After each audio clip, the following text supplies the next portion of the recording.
जी, आज हमारा पहला लेक्चर है। सब्जेक्ट है बिजनेस लॉ कैफ 3। आज की क्लास में हम कोई टेक्निकल कंसेप्ट डिस्कस नहीं करेंगे, ये एक तरह की ओरिएंटेशन क्लास है, लेकिन इसमें हम प्लानिंग मैटर्स कुछ डिस्कस करेंगे कि कैसे हमने इस सब्जेक्ट को आगे लेके चलना है। तो कुछ थोड़ा इस सब्जेक्ट के बारे में समझेंगे, इसकी नेचर क्या है। तो सबसे पहले अपना इंट्रोडक्शन करवा दूँ। मेरा नाम मोहम्मद आसिफ है। मैंने सीए क्वालिफाई किया 2008 में, जनवरी 2008 में, और इसके बाद जिस फर्म से मेरे आर्टिकल्स थे Ferguson and company chartered accountants, उसी फर्म में मैंने कुछ अर्सा मैनेजेरियल लेवल पे काम किया, तकरीबन 1 साल से कुछ थोड़ा ज़्यादा पीरियड था। फिर उसके बाद फुल टाइम बेसिस पे टीचिंग प्रोफेशन को ज्वाइन किया और 2009 से आज तक तकरीबन 10 साल से कुछ थोड़ा ज़्यादा अरसा हो गया मैं टीचिंग प्रोफेशन के साथ ही फुल टाइम अटैच्ड हूँ। इस कैरियर में, एजुकेशनल कैरियर में, टीचिंग का जो कैरियर है, इसमें कुछ सब्जेक्ट ऐसे थे जो मैं मतलब पहले कुछ और कॉम्बिनेशन पढ़ाता था, अब कुछ और कॉम्बिनेशन पढ़ाता हूँ। तकरीबन पिछले 4 साल से ये जो बिज़नेस लॉ का आपका सब्जेक्ट है ये मैं पढ़ा रहा हूँ। ये तो थोड़ा सा अपना इंट्रोडक्शन था। असल चीज़ है सब्जेक्ट को समझना। अगर आप एनालिसिस करें स्टैटिस्टिक्स का, देखिए एक असेसमेंट होती है स्टूडेंट की अपने, कि स्टूडेंट को कौन सा सब्जेक्ट मुश्किल लगता है, कौन सा आसान लगता है, कौन सा पसंद है, कौन सा ऐसा सब्जेक्ट है जो कि स्टूडेंट को पसंद नहीं, अपने अपनी पर्सनल लाइक्स डिसलाइक्स होती है। लेकिन अगर एग्ज़ाम पॉइंट ऑफ व्यू से बात करें तो बिज़नेस लॉ जो है ये ऐसा सब्जेक्ट है जो कि प्रोबेबली जिसका रिज़ल्ट सबसे बुरा आता है ओवरऑल। ये मैं अपना रिज़ल्ट नहीं कह रहा कि बुरा आता है, ओवरऑल जो आई कैप का रिज़ल्ट है ये सबसे बुरा आता है। इसमें रीज़न क्या है, देखिए इसकी तरफ जाने से पहले तो मैं आपको स्टैटिस्टिक्स शेयर कर लेता हूँ। कंक्लूजन पे पहुँचने के लिए तो सिर्फ एक अटेम्प्ट का रिजल्ट ही आपके सामने अगर प्रेजेंट कर दिया जाता तो काफ़ी था, लेकिन मैंने कोशिश की है कि पिछले कुछ अटेम्प्ट्स का रिजल्ट जो आपके साथ शेयर करूं बिजनेस लॉ का रिजल्ट, और इसको कंपेयर किया मैंने इंट्रोडक्शन टू काउंटिंग के रिजल्ट के साथ। रीज़न इसकी है कि नॉर्मली जो स्टूडेंट कॉम्बिनेशन उठाते हैं वो इंट्रोडक्शन टू काउंटिंग, इकोनॉमिक्स और लॉ, ये कॉम्बिनेशन उठाते हैं एक अटेम्प्ट में 3 पेपर देने के लिए, या कोई से 2 पेपर उन्होंने इंट्रो के साथ ही को या लॉ जो है वो सेलेक्ट किया होगा। तो नॉर्मली चूंकि ज़्यादातर स्टूडेंट बिजनेस लॉ के साथ इंट्रोडक्शन टू काउंटिंग पढ़ रहे होते हैं, तो इसीलिए मैंने रिजल्ट का कंपैरिजन किया है बिजनेस लॉ का इंट्रोडक्शन टू काउंटिंग के साथ। अगर आप देखें तो आपको अंदाज़ा होगा कि जो बिजनेस लॉ का रिजल्ट, हालांकि चार्टर्ड अकाउंटेंट के लिए नॉर्मली स्टूडेंट ये समझ रहा होता है कि मेरे लिए ज़्यादा अहम सब्जेक्ट जो है वो काउंटिंग है, ठीक है, लेकिन रिजल्ट्स आपको ये बता रहे हैं कि बिजनेस लॉ में जो स्टूडेंट के पास होने की रेशो है वो 50% से भी कम है ओवरऑल अगर आप देखें। तो इसकी रीज़न क्या है, देखिए इसकी 2-3 रीज़न्स हैं, ठीक है। स्टार्ट में आपके साथ ये रीज़न शेयर कर देना मैं इसलिए बेहतर समझता हूँ ताकि आइंदा जब हम पढ़ रहे हों, प्लानिंग कर रहे हों, सब्जेक्ट की तैयारी कर रहे हों, तो हमारा फोकस इन रीज़न्स के ऊपर भी हो कि क्यों स्टूडेंट फेल होते हैं। पहली और बड़ी रीज़न जो है वो तो ये है कि जो हमारा स्टूडेंट है वो ये समझ रहा होता है कि शायद चार्टर्ड अकाउंटेंट बनने के लिए अकाउंटिंग का एक्सपर्ट होना ज़रूरी है, ठीक है। फील्ड ऐसी है इसमें अकाउंटिंग के सब्जेक्ट्स जो है वो ज़्यादा अच्छे लगते हैं। मैं भी जब स्टूडेंट था तो नेचुरली मेरे लिए भी जो अकाउंटिंग का सब्जेक्ट था ये ज़्यादा अहम हुआ करता था। मैं अपनी स्टडी आज का जो ज़्यादातर हिस्सा है वो अकाउंटिंग के सब्जेक्ट्स को ही दिया करता था। थ्योरी के सब्जेक्ट्स के बारे में मेरा पॉइंट ऑफ व्यू होता था कि सिर्फ रटा लगाना है, एग्जाम में जो भी क्वेश्चन आ गया कुछ ना कुछ लिख देंगे, सारे क्वेश्चन अटेम्प्ट करेंगे, इंशाल्लाह पास हो जाएंगे। कुछ सब्जेक्ट इस तरह पास हुए भी, लेकिन सारे सब्जेक्ट्स इस तरह पास नहीं होते, ठीक है। लॉ का सब्जेक्ट उनमें से कोई एक। अगर आप डिस्क्रिप्शन देखें तो लॉ की बुक और इकोनॉमिक्स की बुक को देखें तो आपको लगेगा शायद दोनों का जो स्टाइल है वो तो एक जैसा है, ठीक है, लेकिन याद रखिए दोनों के नेचर में ज़मीन और आसमान का फ़र्क है। तो जो बिजनेस लॉ में नॉर्मली स्टूडेंट क्या समझते हैं कि जैसे फर्ज कीजिए अगर किसी स्टूडेंट ने अगर 5 आवर स्टडी करने हैं तो नॉर्मली वो क्या करते हैं 3-3.5 घंटे जो है एक दिन में वो अकाउंटिंग के सब्जेक्ट्स को पढ़ लेते हैं और घंटा 1.5 घंटा जो है वो थ्योरेटिकल सब्जेक्ट्स को दे रहे होते हैं कुछ स्टूडेंट। याद रखें ये एलोकेशन जो है आपने इस तरह नहीं करना है। हमने अपने स्टडी आवर्स को एलोकेट कैसे करना है डिफरेंट सब्जेक्ट्स में, ये डिपेंड करता है कि वो सब्जेक्ट कितना डिफिकल्ट है। ये इस चीज़ पे डिपेंड नहीं करता कि हमें कोई सब्जेक्ट कितना पसंद है। जो सब्जेक्ट हमें पसंद है हम उसके ऊपर ज़्यादा टाइम लगाएं, जो सब्जेक्ट पसंद नहीं है उसके ऊपर कम टाइम लगाए, ऐसे नहीं होगा। बल्कि जो सब्जेक्ट जितना डिफिकल्ट है पास करना उसको आपको उतना ही ज़्यादा टाइम लगाना पड़ेगा, ठीक है। और रिजल्ट आपके सामने आपको ये बता रहे हैं कि इंट्रोडक्शन टू अकाउंटिंग की निस्बत बिजनेस लॉ जो है इसको पास करना ज़्यादा मुश्किल है। देखिए मैं इसका मतलब ये नहीं कह रहा आपको कि आप इंट्रोडक्शन टू अकाउंटिंग को छोड़ दें या जो भी आपका दूसरा अगर कोई अकाउंटिंग का सब्जेक्ट आपने इसके साथ उठाया है आप उसको छोड़ दें और सारा फोकस अपना बिजनेस लॉ के ऊपर ले आए। नहीं, ऐसी बात नहीं है। लेकिन मैं आपको तवज्जो इस चीज़ की तरफ दिलाना चाह रहा हूँ कि बिजनेस लॉ का पेपर पास करना आसान नहीं है, ठीक है। इसके लिए आपको इसको ड्यू इंपोर्टेंस देना पड़ेगी और डेली बेस पे कम से कम 2 घंटे पढ़ना पड़ेंगे। अगर आप डेली बेस पे 2 घंटे नहीं पढ़ सकते लॉ तो मेरा मशवरा आपको इस वक्त यही है पहले लेक्चर में कि आपको ये सब्जेक्ट सेलेक्ट नहीं करना चाहिए। आप अपनी रूटीन को, अपनी लाइफ को खुद रीअसेस कीजिए और देखिए क्या मैं इस सब्जेक्ट के लिए कम से कम डेली 2 घंटे जो है वो एलोकेट कर सकता हूँ। कर सकते हैं तो आगे चलें, नहीं कर सकते तो यही भी अपना डिसीजन चेंज कर लीजिए, ये बेहतर है। क्योंकि ये सब्जेक्ट जो है ये एक टेक्निकल सब्जेक्ट है, ये थ्योरेटिकल सब्जेक्ट ना, इसे समझिए। इस सब्जेक्ट का थोड़ा हम लेके कैसे चलेंगे, इसको मेथोडोलॉजी क्या होगी वो शेयर कर लेते हैं। अगर आप इसका पेपर देखें बिजनेस लॉ का तो ये पेपर है 100 मार्क्स का, 100 मार्क्स का।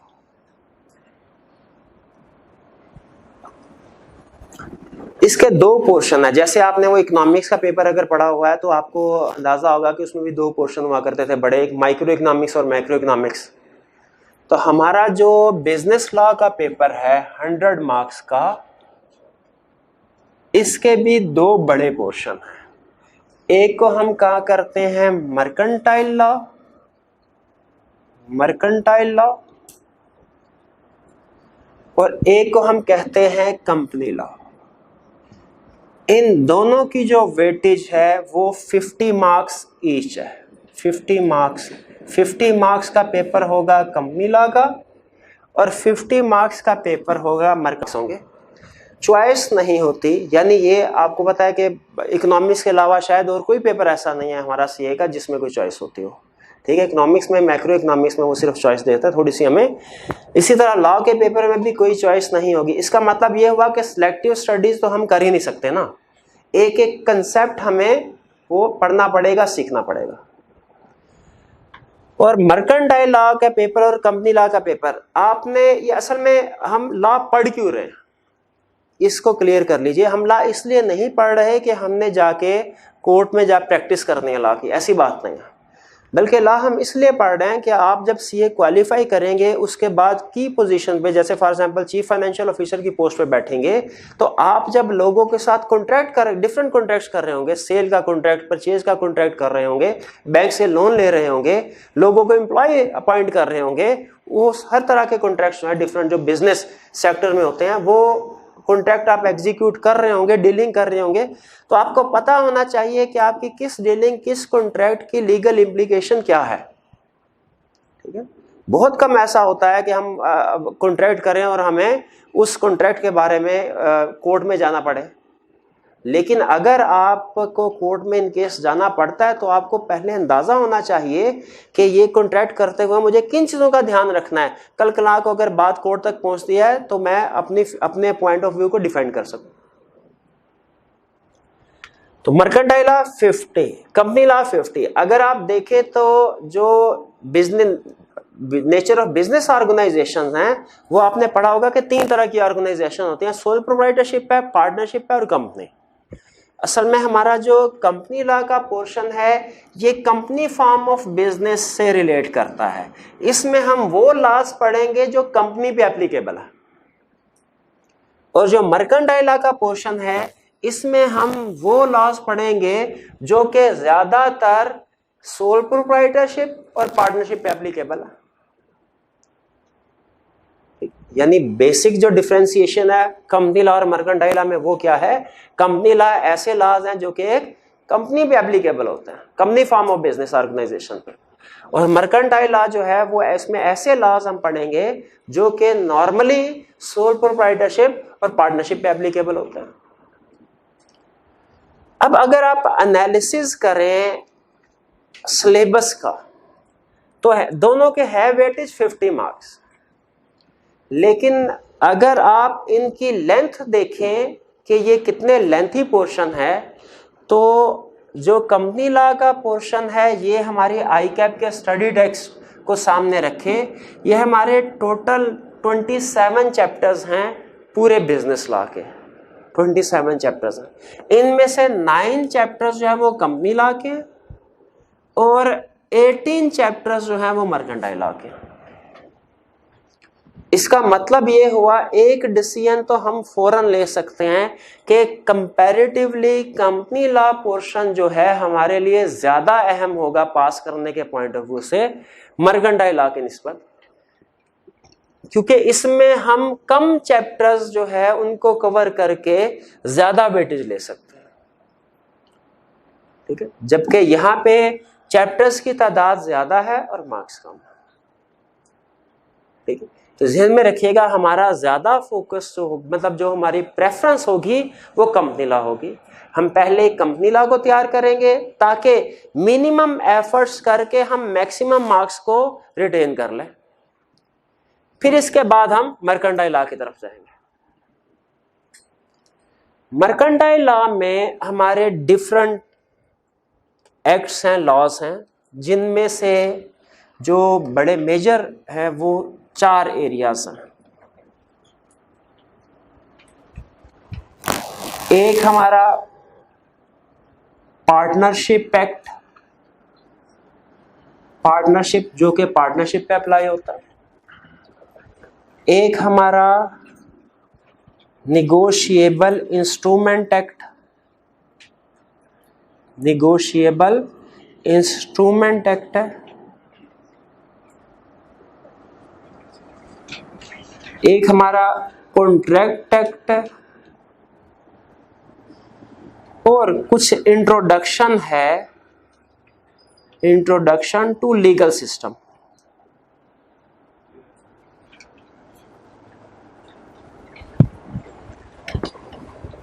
एक चैप्टर पार्टनरशिप का है, एक चैप्टर निगोशिएबल इंस्ट्रूमेंट का है, एक chapter introduction to legal system का है। अगर आप इन 3 चैप्टर्स को कवर कर लेते हैं आपके अप्रोक्सीमेटली 30 मार्क्स मर्केंटाइल लॉ के पोर्शन में से 25 to 30 मार्क्स कवर हो जाते हैं। तो इसका मतलब यह हुआ कि मर्केंटाइल लॉ पोर्शन में भी हम अपना जब इसको स्टार्ट करेंगे तो हमारा फोकस किन चैप्टर्स के ऊपर होगा, पार्टनरशिप पे, निगोशिएबल इंस्ट्रूमेंट एक्ट पे और इंट्रोडक्शन टू लीगल सिस्टम पे। सिर्फ 3 चैप्टर्स हैं और इन 3 चैप्टर्स को कवर करके हम 25 to 30 मार्क्स कवर कर सकते हैं। बाकी अप्रोक्सीमेटली जो 25% के करीब मार्क्स होंगे वो कॉन्ट्रैक्ट एक्ट में से होंगे, और ये 15 चैप्टर्स हैं जिन पर ये कॉन्ट्रैक्ट एक्ट बेस कर रहा है। तो ये आपका थोड़ा सा एनालिसिस था कि सिलेबस में हमारे क्या चीज़ें शामिल हैं।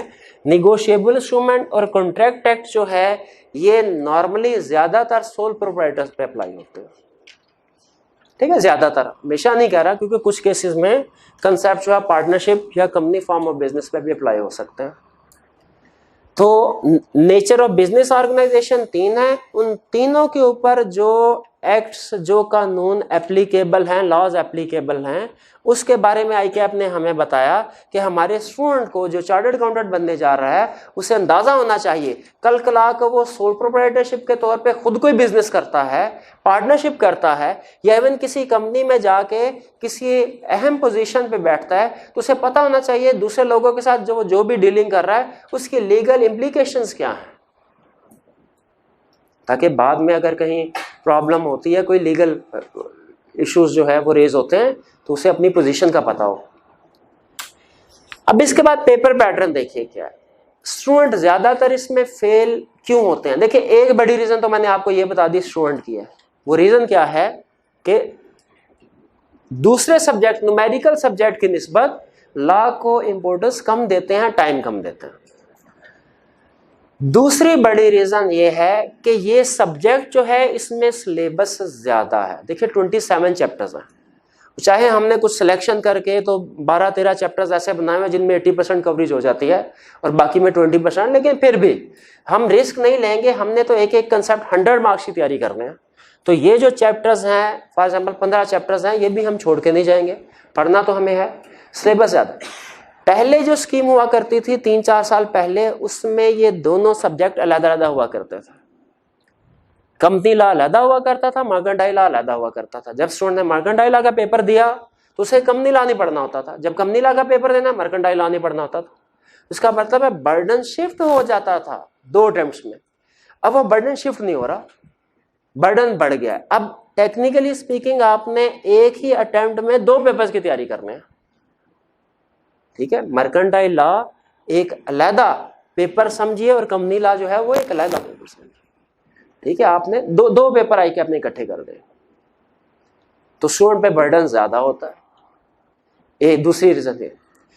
तीसरी रीजन ये है कि लॉ में जो क्वेश्चन सेट करता है अप्रोक्सीमेटली कोई 50% के करीब समझ लीजिए वो केस स्टडी बेस्ड क्वेश्चन होते हैं, खास तौर पे मर्केंटाइल लॉ।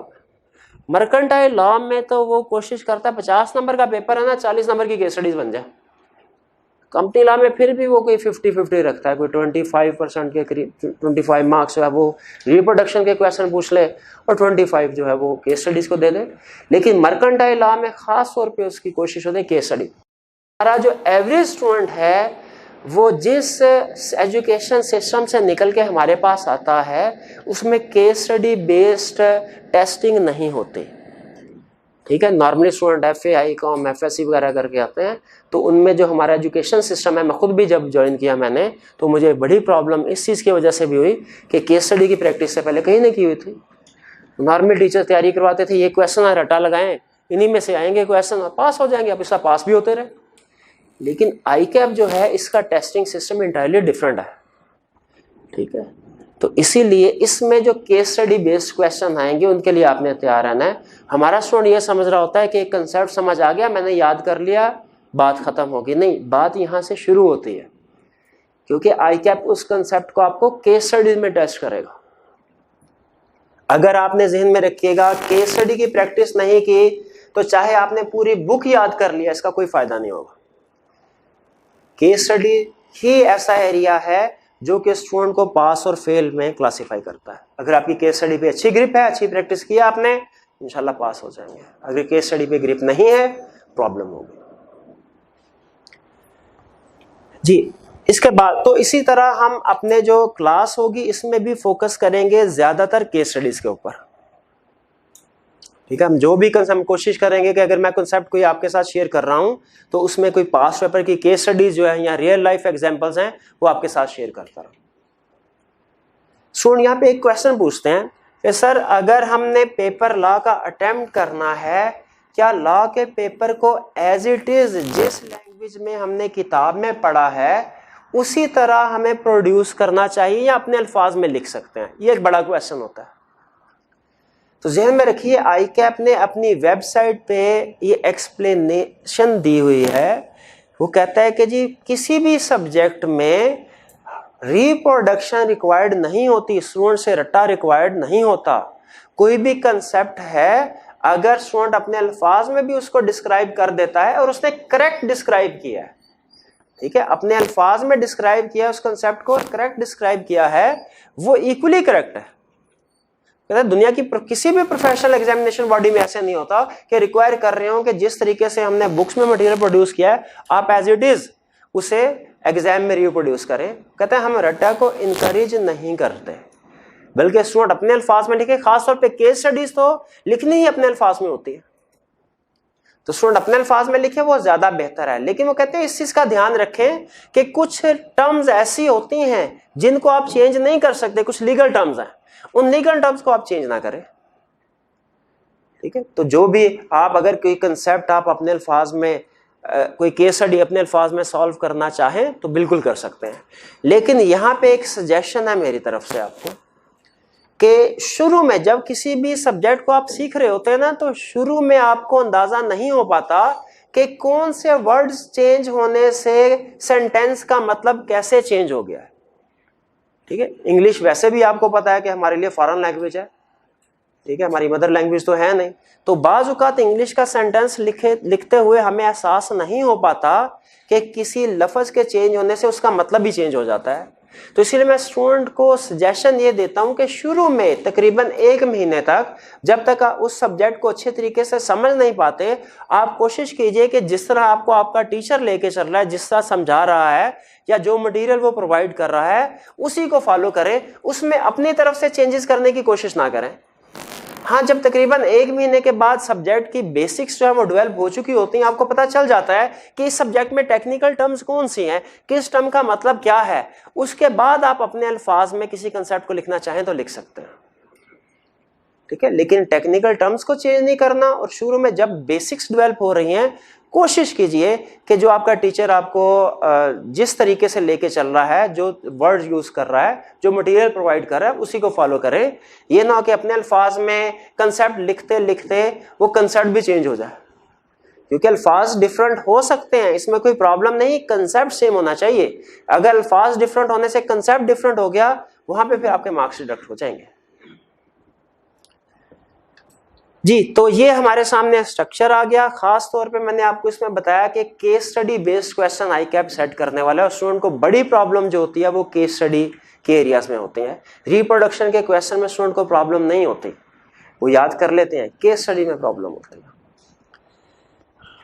नेक्स्ट, तो हम इसको फिर कैसे मैनेज करेंगे, कैसे अच्छे तरीके से प्रैक्टिस करेंगे ताकि हम एग्जाम लेवल का पेपर आसानी से अटेम्प्ट करने के काबिल हो जाए। एक चीज ध्यान में रखिएगा कि केस स्टडीज की आप जब तक रिटन फॉर्म में प्रैक्टिस नहीं करेंगे, आपकी केस स्टडी पे ग्रिप नहीं हो सकती।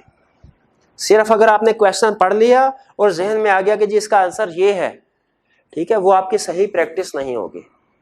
सही प्रैक्टिस तब होगी जब आप कंप्लीट केस स्टडी अटेम्प्ट करने का एक तरीका कार है, वो जैसे जैसे सब्जेक्ट आगे चलेगा हम शेयर करते रहा करेंगे कि हमने कैसे उसको लेके चलना है, अटेम्प्ट कैसे करना है केस स्टडीज को।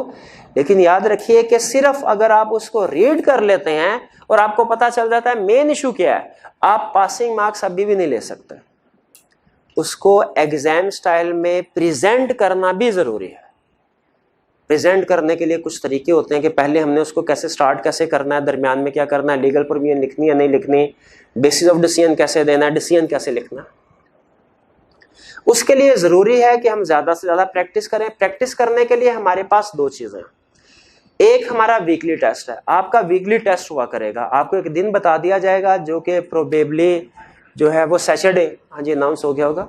आपका वीकली टेस्ट हुआ करेगा, आपने उस टेस्ट को अटेम्प्ट करना है।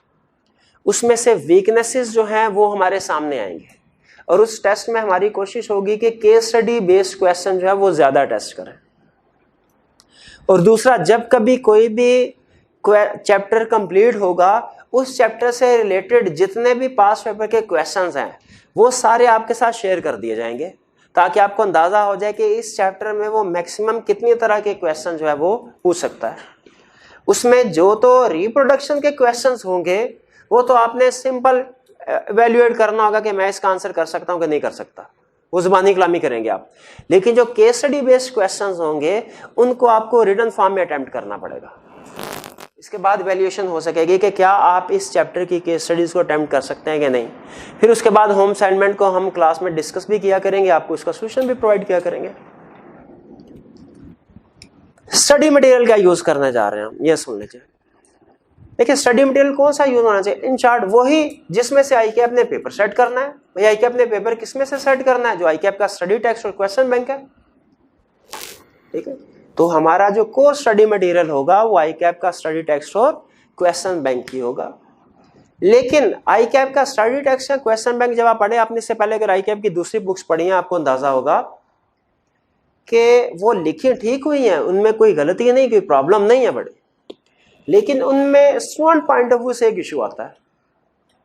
इशू क्या आता है कि उसमें जब वो कंसेप्ट को डिस्कस कर रहा होता है तो कंसेप्ट को जो मेन जो कंसेप्ट समझाना चाह रहा है या लीगल रिक्वायरमेंट समझाना चाह रहा है वो तो उसने लिखी होती है, उसके साथ ही साथ वो डिफरेंट एग्जांपल्स, इलस्ट्रेशन जो है, एक्सप्लेनेटरी मटेरियल वो भी इंक्लूड कर रहा होता है।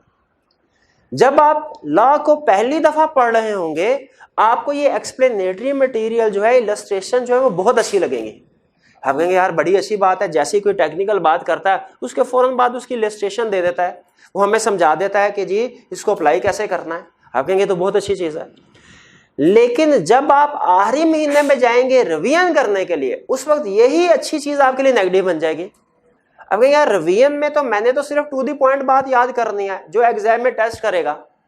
अब ये पूरा सफा है, इसमें मुझे नहीं पता 4 लाइनें कौन सी है जो एग्जाम पॉइंट ऑफ व्यू से अहम है और कौन सी वाली जो है वो इलस्ट्रेशन एक्सप्लेनेटरी मटेरियल है। एंड पे फिर स्टूडेंट पूछ रहे होते हैं सर हर सफे को लाके, सर इस सफे में बताइए कौन सी चीज अहम है, किसको याद करना है, किसको छोड़ना है, किसको याद करना है, किसको छोड़ना। ये स्टूडेंट के लिए थोड़ी सी प्रॉब्लम होती है।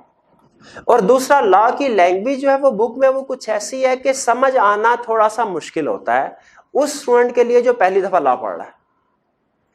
लॉ की अपना एक स्टाइल होता है किसी भी सेंटेंस को बताने का। तो जो फर्स्ट टाइम स्टूडेंट लॉ पढ़ रहा होगा उसके लिए उस लीगल लैंग्वेज को समझना थोड़ा प्रॉब्लम होता है। इसीलिए हमने क्या किया, अब चूंकि आईकैप कह चुका है कि जी एज इट इज लैंग्वेज लिखना जरूरी नहीं है, इसीलिए हमने आईकैप का जो स्टडी टेक्स्ट और क्वेश्चन बैंक है उसको उठाया, उसको सामने रखा। हर चैप्टर में से हमने एक एक लाइन को पढ़ा और देखा कि एग्जाम में ये इसमें से कौन सी वाली लाइंस ऐसी हैं जो लीगल रिक्वायरमेंट्स हैं, लीगल प्रोविजंस हैं, और कौन सी वाली ऐसी हैं जो कि एक्सप्लेनेशंस हैं, जो इलस्ट्रेशंस हैं। जो लीगल रिक्वायरमेंट्स हैं उनको निकाल के अलहदा कर लिया, इलस्ट्रेशन रहने दी। फिर इसके बाद जब लीगल रिक्वायरमेंट्स हमने अलहदा कर ली, इसमें फिर हर जो एक चैप्टर, जैसे फॉर एग्जाम्पल चैप्टर नंबर 21 है, इसमें हमने देखा कि टोटल कितनी रिक्वायरमेंट्स हैं, उनको हर रिक्वायरमेंट को पास्ट पेपर में कैसे उसने पूछा है।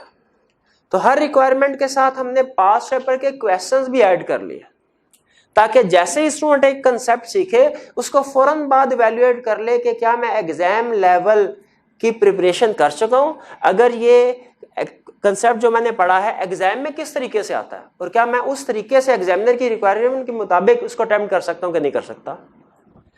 आईकैप के क्वेश्चन बैंक में भी क्वेश्चंस हैं, लेकिन वो हर कंसेप्ट के बाद ये नहीं बताता कि इस कंसेप्ट से रिलेटेड ये क्वेश्चन है, वो हर चैप्टर के बाद बताएगा। और सम टाइम जो क्वेश्चन बैंक में प्रैक्टिस है वो सफिशिएंट नहीं है, कुछ चैप्टर्स ऐसे ही हैं जिसमें 3-4 क्वेश्चन हैं उसके बाद खत्म। तो ज्यादा प्रैक्टिस करने के लिए हमने एक तो आईकैप के क्वेश्चन बैंक के क्वेश्चन भी सारे उठाए, फिर उसके बाद पास्ट पेपर्स के और भी क्वेश्चन जो रेलिवेंट थे उनको उठाया हमने, केस स्टडीज को उठाया और उसे उस जो हम नोट्स फॉर्म में मटेरियल प्रोवाइड कर रहे हैं उसमें इंक्लूड कर दिया, या अलहदा से आपको होम असाइनमेंट की शक्ल में कुछ क्वेश्चंस दिए जाएंगे। तो ज़हन में रखिएगा कि हम क्लास में जो मटेरियल यूज कर रहे होंगे वो राइस की बुक होगी, जो नोट्स हैं इसके, लेकिन राइस के नोट्स और जो आईकैप की बुक है इसमें याद रखें कंसेप्चुअली फर्क सिर्फ 2 चीजों का होगा। एक ये कि एक्सप्लेनेटरी मटेरियल जो कंसेप्ट समझने के लिए जरूरी होते हैं लेकिन याद करने के लिए एग्जाम में जाके पेपर अटेम्प्ट करने के लिए एक्सप्लेनेशन जरूरी नहीं होती, वो हमने राइज वाली बुक में इंक्लूड नहीं की होगी, ताकि जब आप आखिरी महीने में जाके रिवीजन कर रहे हो उस वक्त आपको हेल्प मिले, आसानी हो आपके लिए, उस वक्त आपको ये प्रॉब्लम ना हो कि कौन सी चीज याद करनी है कौन सी चीज छोड़नी है। वो हमने सारी चीजें अलग वो की हैं जो कि आपने याद करने हैं, ठीक है। और फिर दूसरा क्वेश्चन आपको साथ साथ मिलेंगे, और आईकैप की बुक में जितने क्वेश्चंस है कंपैरेटिवली उससे ज्यादा क्वेश्चंस मिलेंगे ताकि आपकी अच्छे तरीके से प्रैक्टिस हो सके। इसीलिए मटेरियल हमने राइस की बुक यूज करनी है, लेकिन याद रखिए से ये ना समझिएगा कि हम आईकैप का जो स्टडी टेक्स्ट है उसको इग्नोर कर रहे हैं, नहीं। जो बुक बनाई गई है राइस वाली वो आईकैप के स्टडी टेक्स्ट को सामने रख के बनाई गई है। जो कंसेप्ट्स आप 2-3 चैप्टर जब कवर कर ले तो उसके बाद कंपेयर करके देख लीजिएगा, जो कंसेप्ट आईकैप के स्टडी टेक्स्ट में है इंशाल्लाह वो सारे के सारे कंसेप्ट आपको राइस के बुक में भी मिलेंगे। तो ये है हमारा स्टडी मटेरियल। इसके बाद लेक्चर प्लान, लेक्चर को कैसे लेके चलना। देखिए जैसे मैंने आपको बताया कि पहले ये जो बिजनेस लॉ है ये दो बड़े एरियाज कवर होते हैं, इसमें मर्केंटाइल लॉ और कंपनी लॉ, और पहले ये दोनों अलग पेपर हुआ करते थे, अब इकट्ठा कर दिया तो मटेरियल डेफिनेटली ज्यादा है, इसमें कंसेप्ट्स ज्यादा हैं, और हमारे पास दिन जो है वो तकरीबन 90 के करीब लेक्चर्स हैं। 90 लेक्चर्स में हमने इस सिलेबस को कंप्लीट करना है। इसके लिए जरूरी है कि बहुत अच्छे तरीके से प्लानिंग की जाए एक एक लेक्चर की, कि किस लेक्चर में हमने क्या कंसेप्ट्स पढ़ने हैं, कौन कौन से पास्ट पेपर के क्वेश्चन की प्रैक्टिस करनी है, ताकि टाइम पे इस सिलेबस को कंप्लीट किया जा सके। तो ये प्लानिंग आपके टीचर का काम है, उन्होंने ये प्लानिंग की होती है, आपने सिर्फ उस प्लानिंग को फॉलो करना। मतलब मैं जब भी आऊंगा मैं प्लान करके आऊंगा कि मैंने आज के लेक्चर में कौन कौन से कंसेप्ट्स को डिस्कस करना है। जिस तरह यहाँ व्हाइट बोर्ड पे मैंने लिखा है कि आज मैंने ये चीजें डिस्कस करनी है, उसी तरह एक कंसेप्ट, दो कंसेप्ट या तीन कंसेप्ट जितने भी मैं प्लान करके आऊंगा, मैं इसी तरह व्हाइट बोर्ड पे 1 2 3 करके लिख दूंगा। फिर पहला कंसेप्ट पकड़ूंगा और मैं उसको आपके साथ शेयर करना शुरू कर दूंगा, डिस्कस करूंगा। उस कंसेप्ट को समझाने के लिए जो भी एग्जाम्पल्स की जरूरत होगी, इलस्ट्रेशंस की जरूरत होगी, वो मैं आपके साथ शेयर करूंगा। यानी वो मटेरियल जो ICAP ने अपनी बुक में दिया हुआ है एज एक्सप्लेनेशन, डिफरेंट एग्जाम्पल्स हैं, ठीक है, वो सारी मैं आपके साथ ज़बानी कलामी शेयर कर रहा हूं, क्योंकि वो है तो अच्छी चीज, कंसेप्ट समझने के लिए जरूरी है, लेकिन वो याद करने के लिए जरूरी नहीं। इसीलिए याद करने के लिए जो आपको मटेरियल दिया जा रहा है उसमें तो वो इलस्ट्रेशन एक्सप्लेनेशन शामिल नहीं होगी, लेकिन जब मैं लेक्चर डिलीवर कर रहा हूँगा उसमें वो इलस्ट्रेशन वगैरह शामिल होंगी, ताकि कंसेप्ट समझने में आसानी हो। इसके अलावा कंसेप्ट समझने के लिए अगर कुछ एडिशनल इलस्ट्रेशन की एग्जाम्पल की जरूरत होगी, पास्ट पेपर के क्वेश्चन जो है उनका रेफरेंस देना होगा, वो मैं एडिशनली आपके साथ शेयर करूंगा।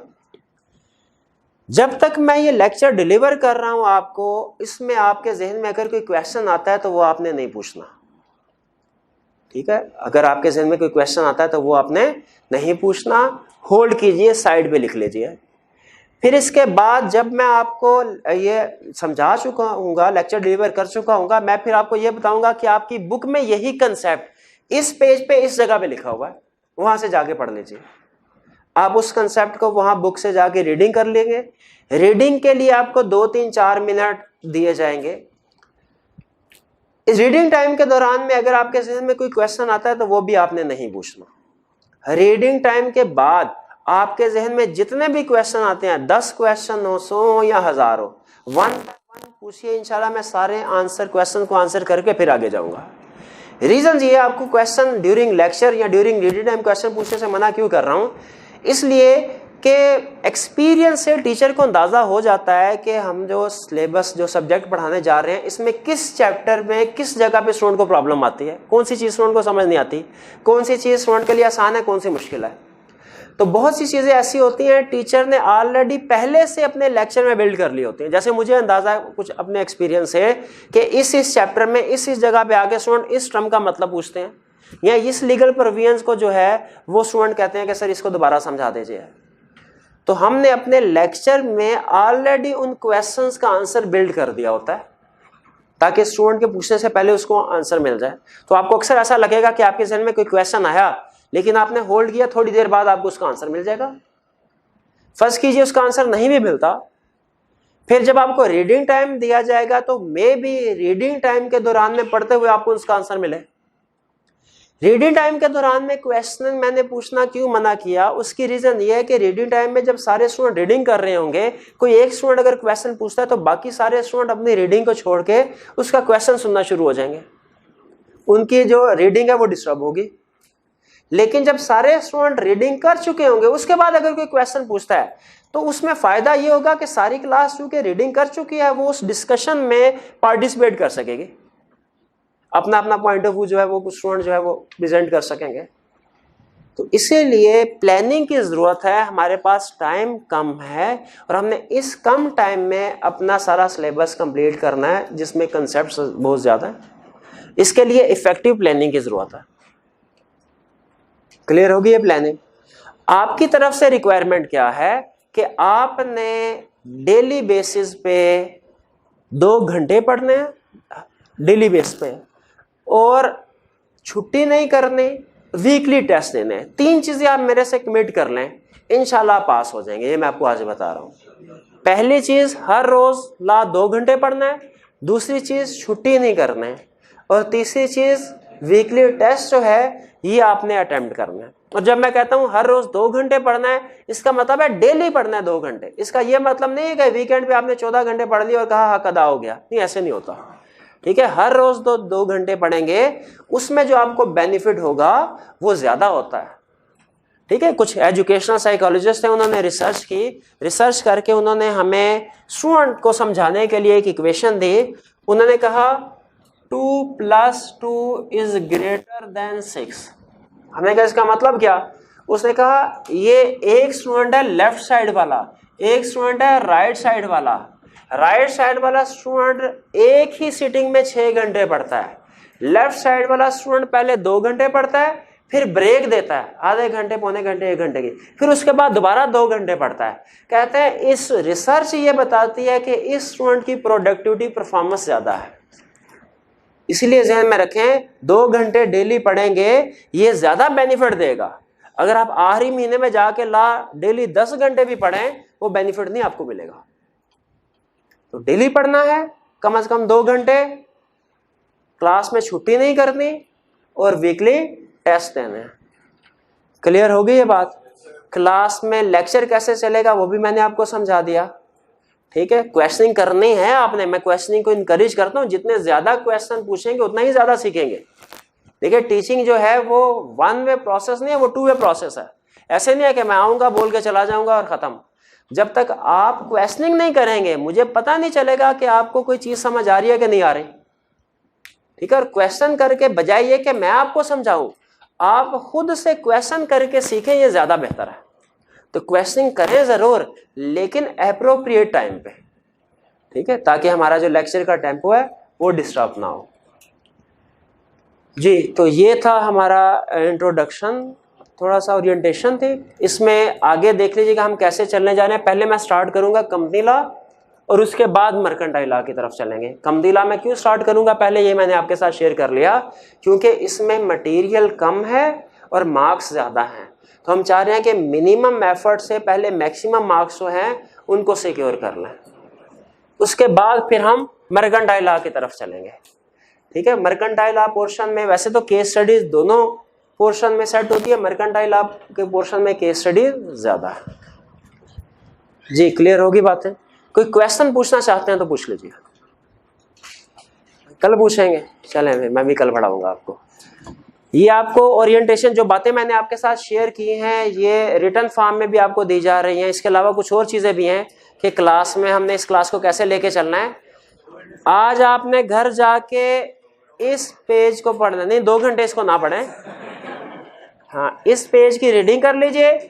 इस पे जो बातें लिखी हुई हैं, अगर तो आप उन बातों से एग्री करते हैं तो कल की क्लास में आप आइए, लेकिन अगर आप उन बातों से एग्री नहीं करते तो फिर क्लास में ना आइए, क्योंकि फायदा नहीं होगा कुछ। ठीक है जी। आज वैसे हमारा ऑफिशियल जो टाइम है वो तो क्लास की जो ड्यूरेशन है वो तो 1 घंटा है, लेकिन आज चूँकि ओरिएंटेशन है, मैं टेक्निकल कंसेप्ट कल से स्टार्ट करेंगे। तो हाँ जी, तो मेरा ख्याल है आज के लिए इतना काफ़ी है। आज का लेक्चर यहाँ पे जब वो एंड करता है। जी, लेक्चर खत्म।